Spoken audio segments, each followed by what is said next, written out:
Oke, untuk suka kimia kali ini kita akan membahas tentang latihan unsur transisi periode keempat. Untuk soal yang pertama, kita lihat di sini jumlah unsur dari transisi periode keempat ada berapa? Adalah di sini kita lihat dulu, kita bahas sedikit dari unsur transisi periode keempat. Ini kita turunin sedikit ya, sebentar.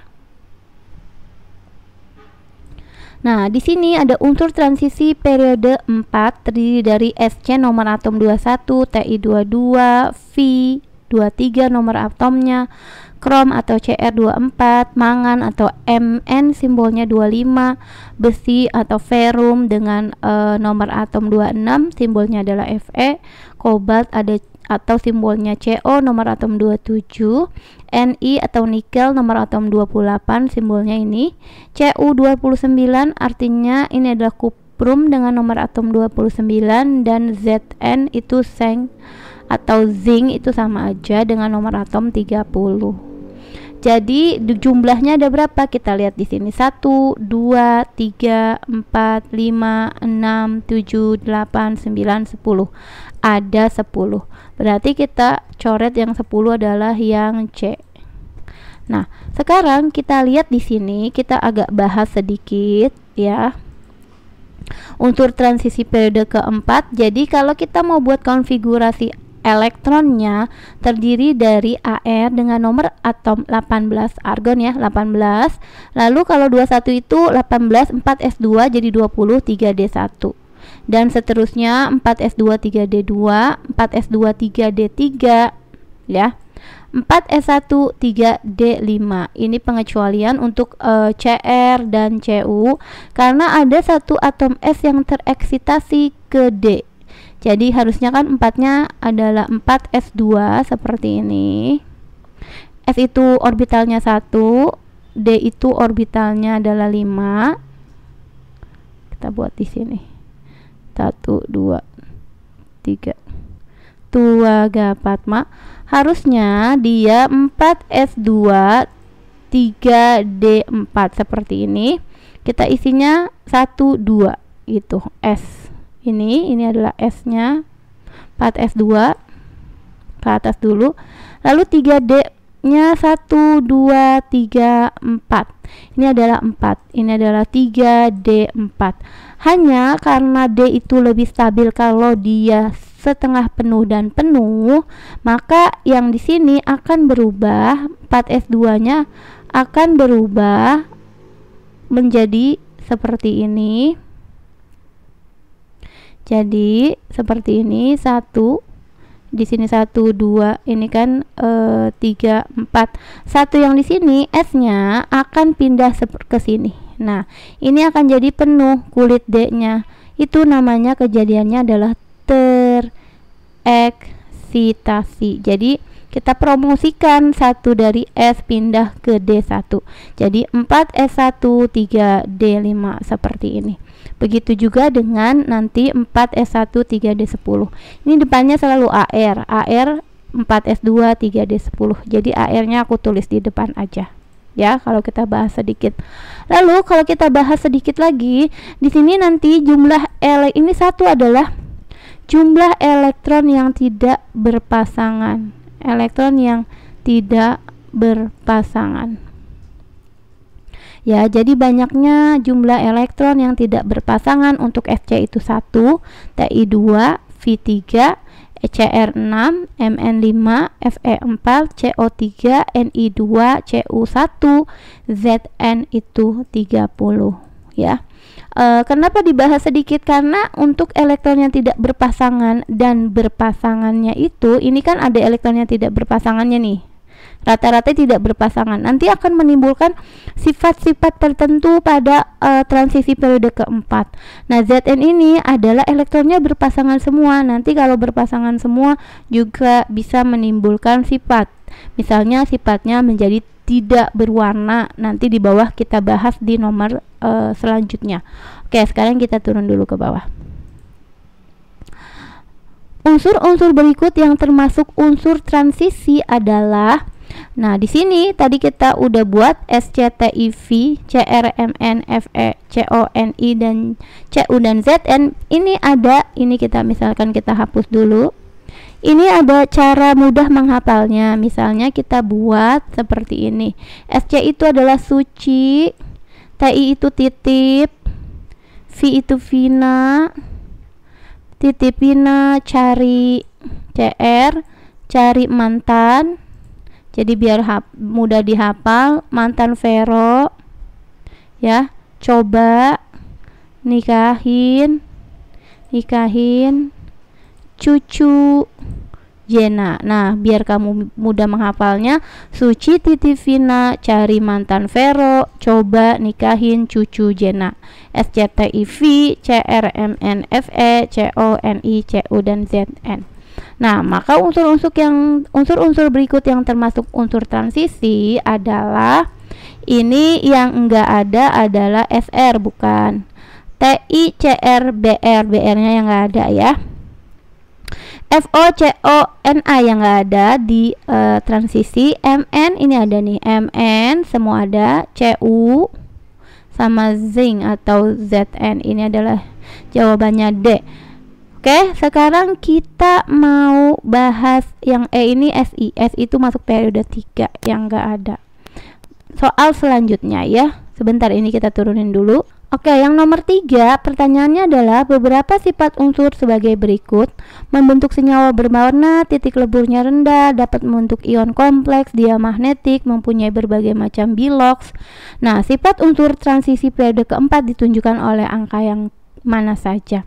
Nah, tadi yang kita agak sedikit bahas di nomor 1 dan 2 itu kita lihat ya, kita lihat dulu deh pengaruh dari adanya elektron tidak berpasangan. Nah, nanti kita buat di sini. Adanya pengaruh elektron tidak berpasangan atau berpasangan ini menyebabkan, jadi kita lihat di atas kenapa. Nah, ini adanya elektron yang tidak berpasangan. Kalau SC tidak berpasangannya 1, 2, 3. Lalu yang ZN ini malah berpasangan semua. Akibatnya ada di nomor 3, pengaruhnya dari elektron yang tidak berpasangan dan berpasangan. Nah, ini ya pertanyaannya di nomor 3. Adanya elektron yang berpasangan dan tidak berpasangan akan kita geser sedikit ke bawah, ini udah kita siapkan. Adanya elektron tidak berpasangan atau berpasangan akan menyebabkan apa? Untuk elektron yang tidak berpasangan ya, rata-rata yang tadi unsur transisinya adalah tidak berpasangan, Zn yang berpasangan ya. Tadi kalau kita lihat berpasangannya adalah, tidak berpasangannya adalah 0. Kalau tidak berpasangan titik lelehnya tinggi. Terus bersifat paramagnetik. Apa itu paramagnetik? Artinya dapat ditarik oleh magnet atau mudah ditarik oleh magnet. Paramagnetik biasanya yang yang tidak berpasangan itu jumlahnya 1. Untuk yang jumlahnya lebih dari 1, maka itu masuk ke dalam semakin banyak elektron yang tidak berpasangan, misalnya lebih dari 1, bisa 2, 3, 4 dan seterusnya, maka akan bersifat ferromagnetik. Artinya semakin kuat jika ditarik oleh magnet. Nah, kalau untuk berpasangan ya kebalikan, titik lelehnya rendah, bersifat diamagnetik. Diamagnetik itu ditolak atau sulit ditarik oleh magnet. Lalu yang ketiga, tidak berpasangan menyebabkan biloxnya jadi bermacam-macam. Misalnya aja Fe ada +2 dan +3. Kalau untuk yang berpasangan ini biloxnya 1. Lalu umumnya senyawanya berwarna untuk yang tidak berpasangan, contohnya Fe2+ hijau, sedangkan Fe3+ jadinya kuning dan lain sebagainya. Sedangkan untuk senyawa yang berpasangan itu adalah tidak berwarna. Lalu bersifat katalis ya, untuk yang tidak berpasangan baik dalam metabolisme tubuh maupun dalam industri. Nah, kalau kita lihat di sini pertanyaannya adalah sifat unsur transisi periode keempat ditunjukkan oleh tadi membentuk senyawa berwarna karena adanya elektron tidak berpasangan. Nah, ini juga titik leburnya rendah. Sebenarnya yang lebih cocok untuk periode keempat tadi adalah karena yang berpasangannya hanya 1, jadi umumnya titik leburnya itu tinggi ya. Dapat membentuk ion kompleks, betul, bersifat diamagnetik, hanya dimiliki untuk yang elektronnya berpasangan, yaitu hanya satu ya. Biasanya adalah Zn. Mempunyai berbagai macam bilangan oksidasi, ini lebih tepat. Jadi yang lebih tepatnya 1, 3, dan 5. 1, 3, dan 5 ini adalah A. Oke, sekarang kita bahas ke nomor berikutnya ya. Nomor 4, senyawa unsur-unsur transisi periode keempat pada umumnya berwarna. Yang tadi berwarna itu disebabkan karena adanya elektron, ini kita buat elektron yang tidak berpasangan pada orbital berpasangan pada orbital D. Kalau kita lihat di sini, ini umumnya berwarna ya. Orbital D-nya terisi penuh, salah, karena ini malah tidak berwarna. Berwarna, malah tidak berwarna ya. Orbital D-nya tidak terisi. Ini juga salah. Orbital D-nya ini terisi, tapi tidak berpasangan. Ada yang tidak berpasangan. Ini salah. Pengisian terakhir pada orbital D. Nah, ini cocok. Kenapa? Karena yang terakhirnya itu elektron yang tidak berpasangan pada orbital D, ya. Jadi tergantung pengisiannya, apakah D-nya penuh atau tidak penuh, ya. Jadi menyebabkan ia tidak berpasangan. Kalau tidak berpasangan itu elektron yang tidak berpasangan menyebabkan dia jadi berwarna. Kalau yang berpasangan atau penuh menyebabkan dia menjadi, ini kebalik. Kalau pengisiannya E yang tidak berpasangan itu jadinya berwarna. Kalau yang elektronnya berpasangan malah jadi tidak berwarna. Jadi ini jawabannya adalah C ya. Ini tidak tepat ya. Oke, di sini kalau keadaan berpasangan ini tadi malah jadi tidak berwarna. Kalau ini sifat kemagnetannya ya. Oke, sekarang kita lihat nomor selanjutnya. Kita mau lihat di nomor 5. Pernyataan berikut yang bukan merupakan sifat unsur transisi, yang bukan bersifat non-logam. Unsur transisi itu nama lainnya adalah logam transisi. Jadi tidak mungkin dia bersifat non-logam ya. Berarti jawabannya adalah A. Mempunyai beberapa bilox, betul, tadi seperti Fe ya, ada 2+ atau Fe ada juga yang 3 positif. Bersifat paramagnetik, betul, karena yang tadi yang berpasangan akan bersifat terbalik. Yang elektronnya tidak berpasangan akan menyebabkan paramagnetik. Ini juga sama, senyawa kompleks, benar, senyawa berwarna ini sama disebabkan adanya elektron yang tidak berpasangan tadi. Berpasangan. Oke, kita lanjut ke soal selanjutnya. Pada umumnya unsur transisi bersifat paramagnetik. Betul, paramagnetik, hampir semuanya ya paramagnetik. Hal ini disebabkan oleh tadi, kalau bersifat paramagnetik adanya elektron yang tidak berpasangan pada kulit D, atau bukan kulit, orbital. Pada orbital atau subkulit ya, D. Berarti ini elektron keluarnya berada pada subkulit D, ini kurang tepat. Karena kulit D ada yang berpasangan dan tidak berpasangan, ini salah. Adanya elektron tidak berpasangan pada subkulit D. Nah, ini adalah betul. Ya. Kalau terisi penuh malah bersifat dia itu sulit ditarik oleh magnet, ya. Oke, lanjut. Kita ke soal selanjutnya, nomor 7. Unsur transisi paling banyak terdapat di dalam kulit bumi adalah besi.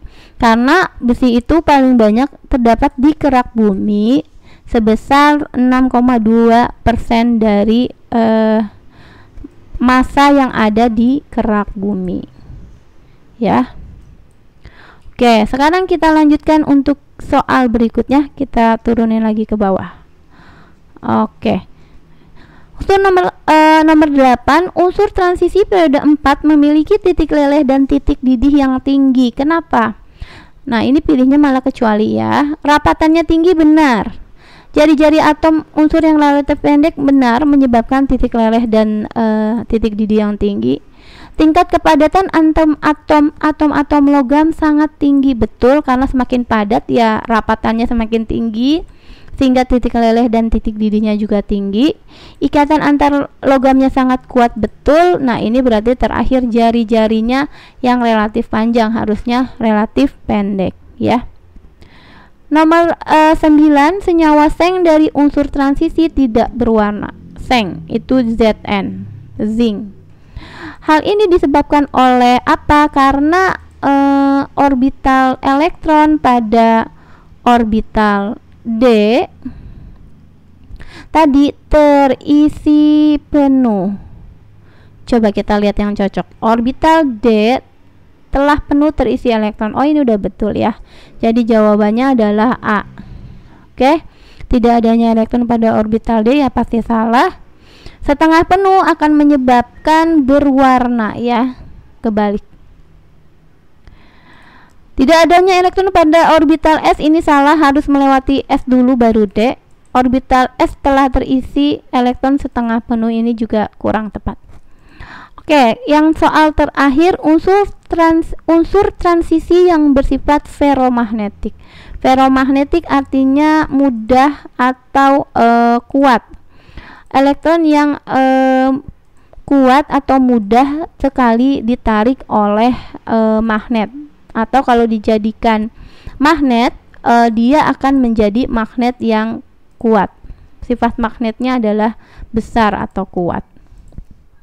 Terdiri dari siapa aja? Terdiri dari jumlah elektronnya lebih dari satu yang tidak berpasangan. Misalnya adalah Fe, besi, Co, dan Ni contohnya. Kalau kita lihat di sini Sc enggak, Ti, Cr, V, Coa ini. CO jawabannya seperti itu. Oke, ini adalah latihan tentang logam transisi periode keempat. Semoga bisa mengerti.